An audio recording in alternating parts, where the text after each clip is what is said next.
respectfully, keep quiet where others speak, engage actively. Okay, so are all these rules clear, class? Yes, sir! Okay, so this time we'll have a short recap. So what was the topic that we discussed at our last meeting? Okay, Miss Aisa. Last meeting we discussed about sensory imagery. Okay, very good. Images. Okay, very good. So what is sensory images, Jemarie?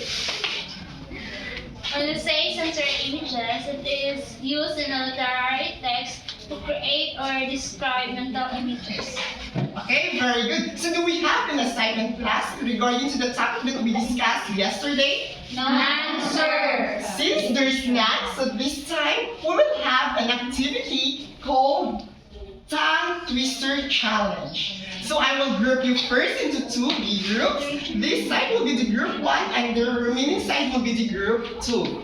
So each group will be given a line that comes from a short tongue and that comes from a tongue twister. So all you need to do is to find a creative way to deliver it in front. So this is for group 1 and for group 2. So take the class that you have 1 minute to practice your task, and after practice your task. Is everything clear, class? Yes, sir! Okay, so your time starts now. Okay, so we have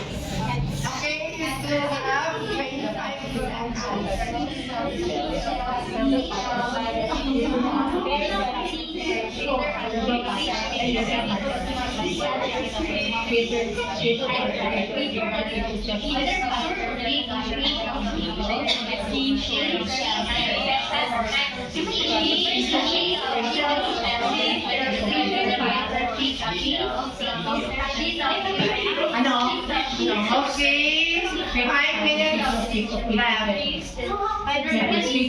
Okay, time's up. Group 2 will present first, followed by the group 1. Okay, group 2, please be in front.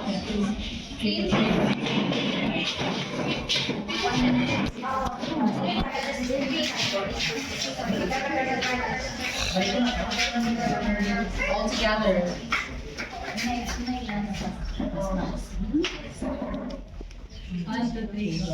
Peter Piper pick up papers.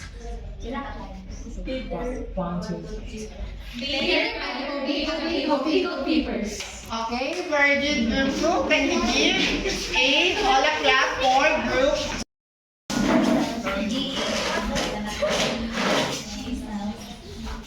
1, 2, 3, go.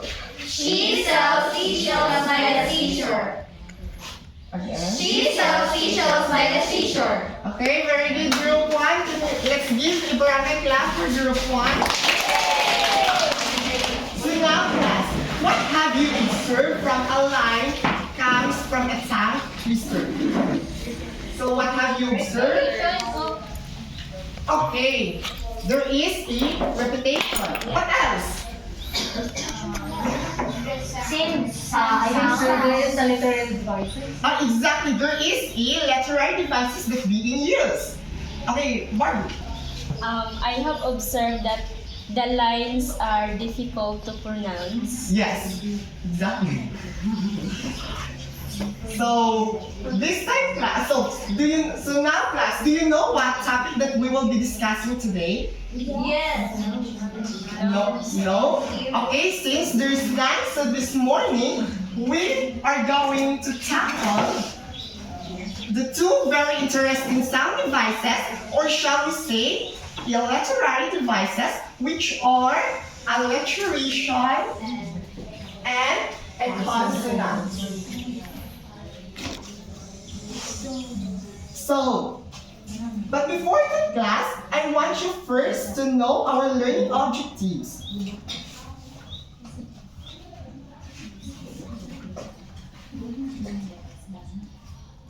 Can you read all together?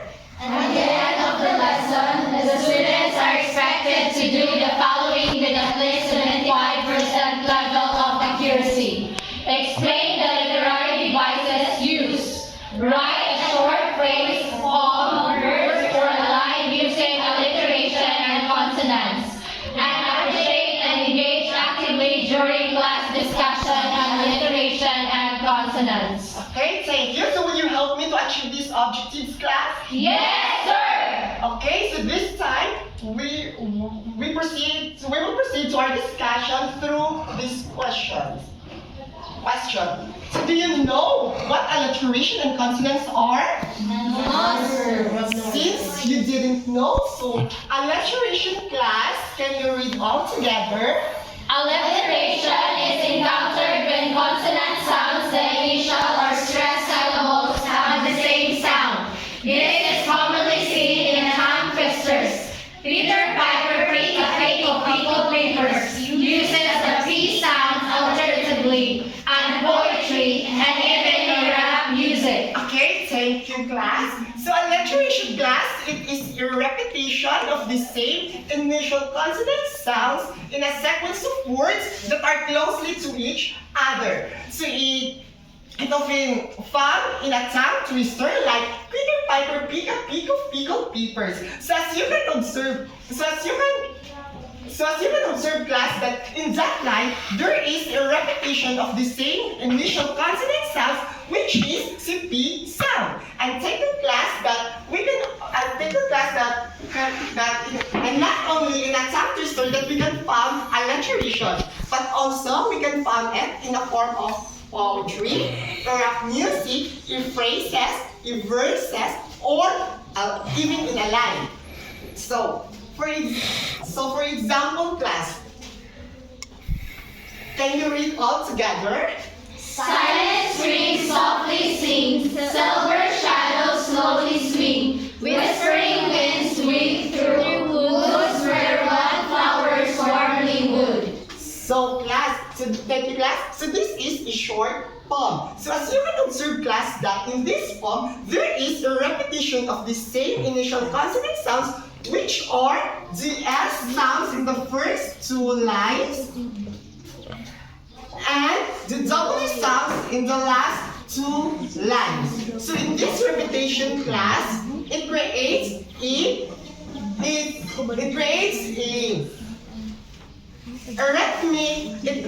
musical quality that mimics the gentle sounds of in nature. So, but take the class in alliteration, that sometimes the power of alliteration lies not just in a repetition of the same sound, but also it is a choice of words that carry a certain sound. So for example, can you read all together? Beauty's effect with beauty worker, nor ignore nor remembrance what it was, but flowers distilled blooming into less by their show, their substance still is sweat.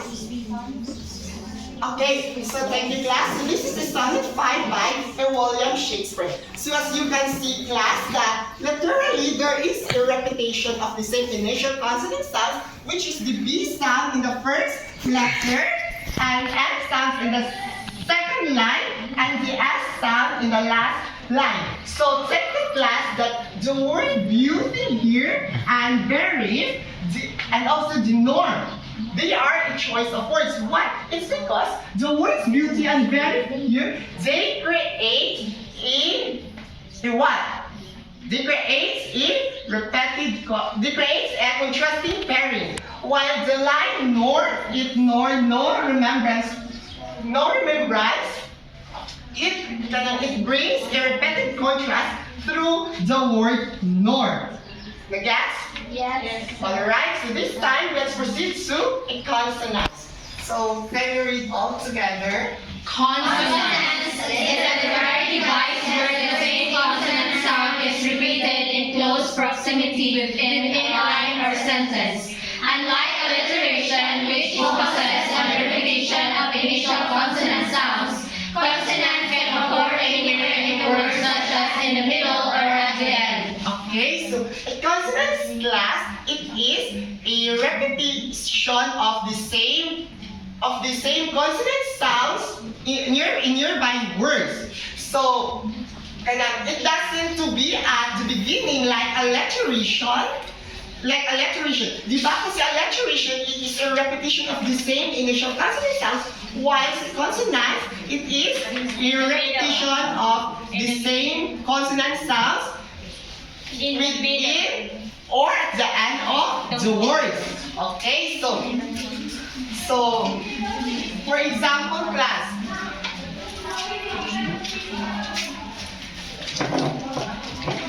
So can we read all together? The bumpy road. So as you can observe, class, in this line, there is a repetition of the same initial consonant sounds, which are the empty sound in the words lumpy and dumpy, and also we need to include the white sounds at the end of the word.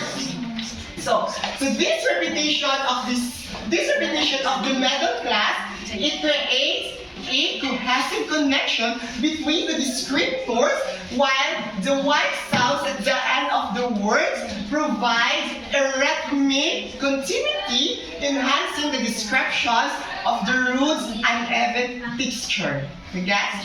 Okay. So another example, class. Can we read all together?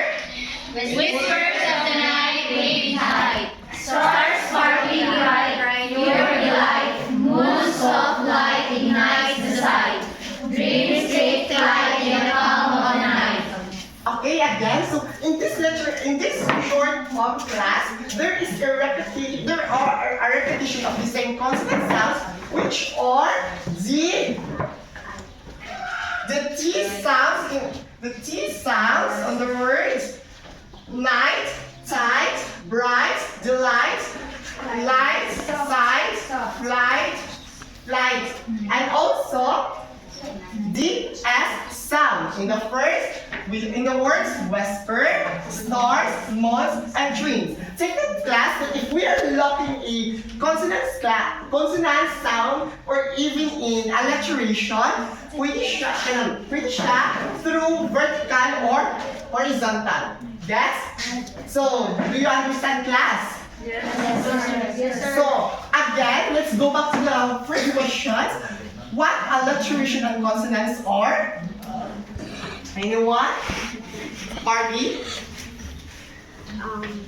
Alliteration is the repeated consonant sound, the same the beginning of the words, but consonants is repeated consonant sounds in the middle of the words and at the end of the word. Exactly. So alliteration class is a repetition of the same initial consonant sounds, while consonants is a repetition of the same sounds of the same consonant sounds within or at the end of the word. So this time we will have an activity called Know Me. So I will group you first into 3 groups. This table will be the group 1, group 2, and the last will be the group 3. So each group will be given a short verse or a line. So all you need to do is to identify whether the line or verse contain or uses alliteration or a consonant. Can I get? Yes, sir. Consonants. So this is for group 1.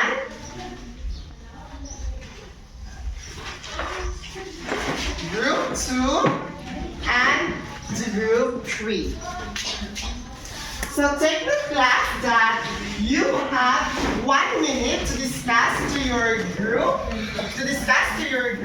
and afterward, you are going to select one representative to discuss your answer with FFFFTTTT. So is everything clear, class? Yes, Alright, so you may now Do your task. So your time starts now. 1 minute only. Sorry, I forgot to. Unsa day kuan aim? Unsa tong kuan goal? 2 minutes. Unsa goal na to ni? 2 minutes. Okay, 2 minutes. Okay. Unsa goal na to ni? Sorry, I forgot to. First 2 words. Okay, 1 minute only class. Sorry for the time during so.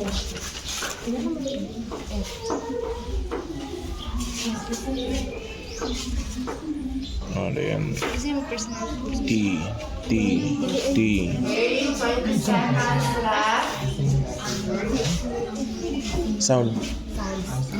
Consular. Ayun.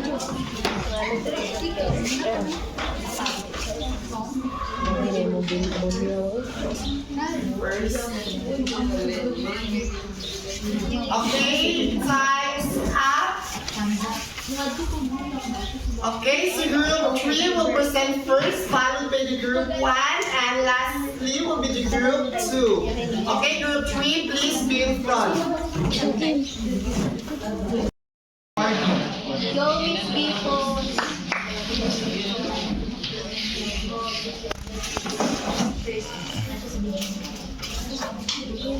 Saan harap? Ha? So, good morning everyone. Welcome to our group. I am the Unsa na siya day? So, group 3 has to identify what are the alliterations and consonants in the given line. So, Apple? Apple na na. Frosty, Fields, Foster, Apple. Phoebe, Fidget Fab, White Knight, Rough kami. Side, Soft Line, Inside. So, alliteration in this line is the repeated consonant sound F. The Frosty, Fields, Foster, Fleeting, Fidget Fab. While consonants in this line is the consonant T sounds, wherein it is in the last letter in the word. The quiet night, tide, soft light, inside. That's it. Okay, very good, group 3. Your compositions, your tasks contain 2 sound devices which are alliteration and a consonant. Kindly give a hola clap for group 3. Hola, hola, hola. Okay, group 1, it's your turn.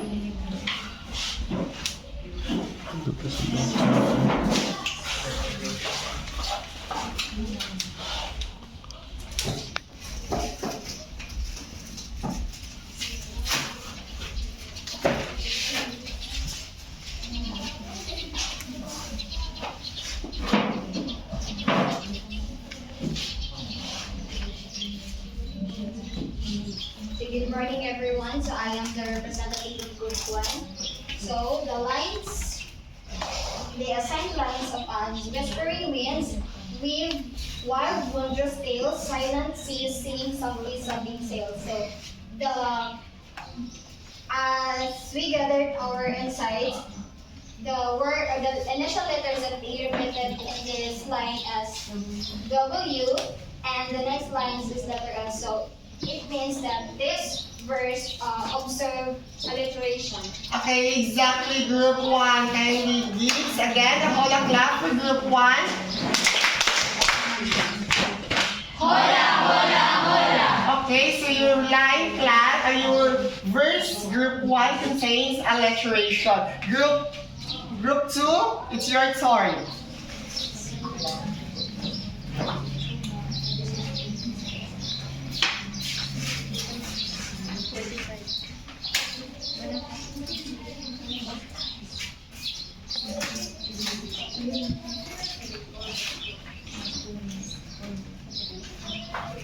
So good morning, everyone, and our assigned line. We students are a consonants because of the repeated sound of the 13 sounds of C, K, and a jack, and a rock, and a pick, and Okay, exactly. Group 2, your line contains a consonant sound through the CT sound. Okay, can you give again a whole clap for group 2? Hola, hola, hola. Okay, since you already know on how to identify alliteration or a consonant in a certain verse or a line, so let's assess your mastery of today's topic through an activity called Compose and Deliver Me. So we will use the same groupings as before. So group 1 and group 2, you are going to write a short thought, a phrases, a verse, or a line. While group 3, your composition or a line that incorporates alliteration. While group 3, your composition incorporate or using a consonant. So this is your, so you may write your composition here in this Manila paper. In this, you may write your composition here in this Manila paper.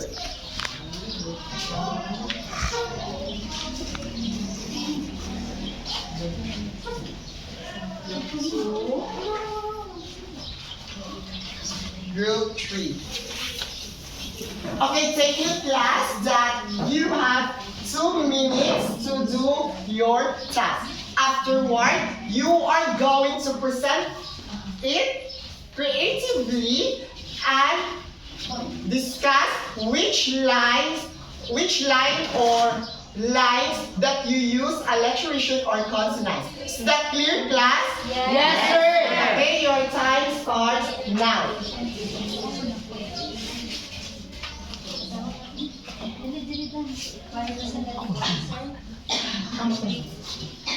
Take the class that take the class that the whole group will be to present. But one representative to explain. Okay, you still have 1 and 36 seconds.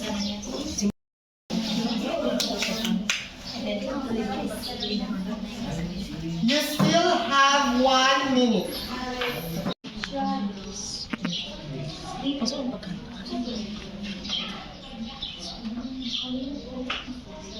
Okay, 8, 7, 6, 5, 4, 3, 2, 1, time's up. So, group 1, you are the one. Group 1, you are the one to present first. Group 2, followed by the group 2 and the group 3. Group 1, please be informed. Whole group.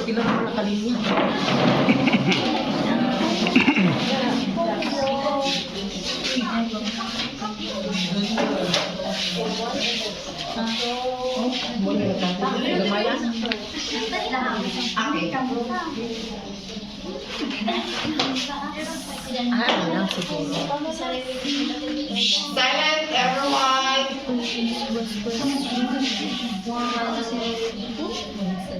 Silent stream, swiftly sweep. Silver stars in shadow sleep. Okay, very good, group 1. So, please discuss your composition. our task is to present an example of alliteration. So here is verb. As you can see, in the line here, there is S, the consonant letter S, silent, stream, swiftly sweep, silver stars, shadow. Okay, exactly, group 1. Your composition is correct. Can you give a pyramid clap for group 1? Group 2, it's your turn. Group 2.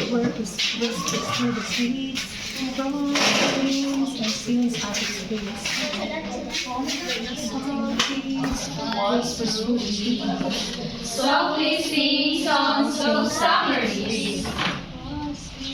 softly singing songs of summer's breeze. Very good. So please discuss your conversation. Whispers through the trees, frost screams and sings at its praise. Sing at its praise.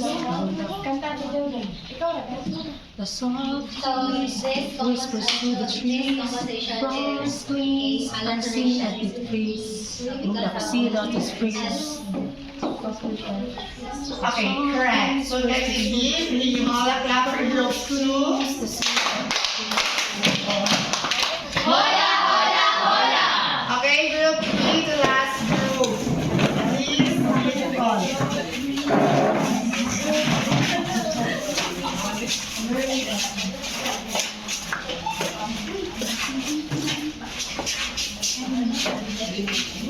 Tara, lantaw na ko sa box.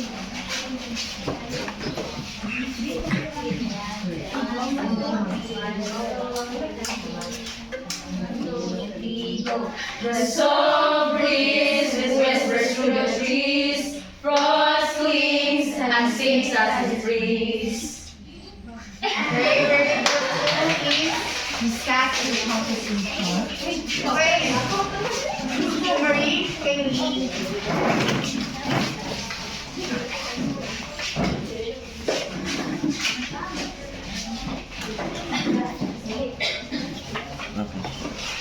Good morning, everyone. So this is our composition, and as you observe, the literary device that is used in this composition is consonants. So it is evident in these words: whispers with the S and the N, trees, clings, and sings, and Okay, very good. Group 3, your composition is correct. Can we give a barangay clap for group 3?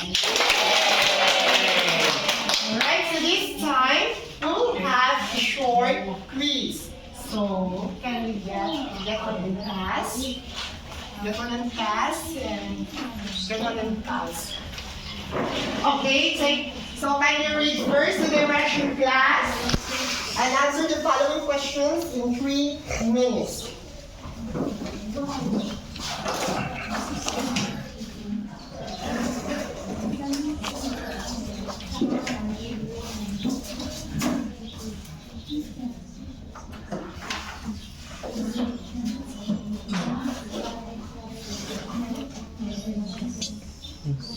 Ay, baby. Wala lagi ng hint. Wala na. Wala siya hint. Wala siya hint. Katong lagi nga naman bagay. Ano yung answer daan?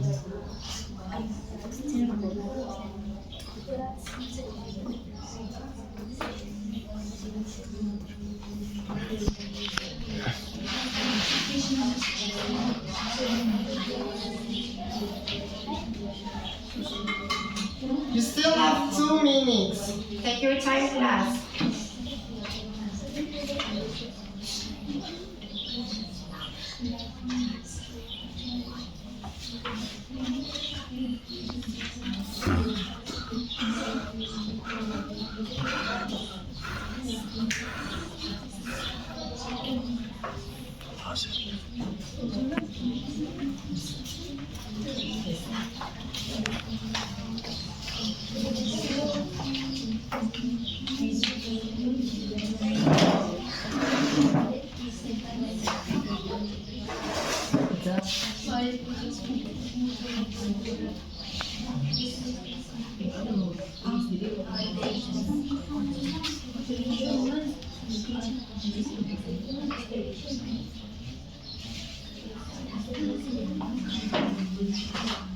Okay, you have 1 minute left.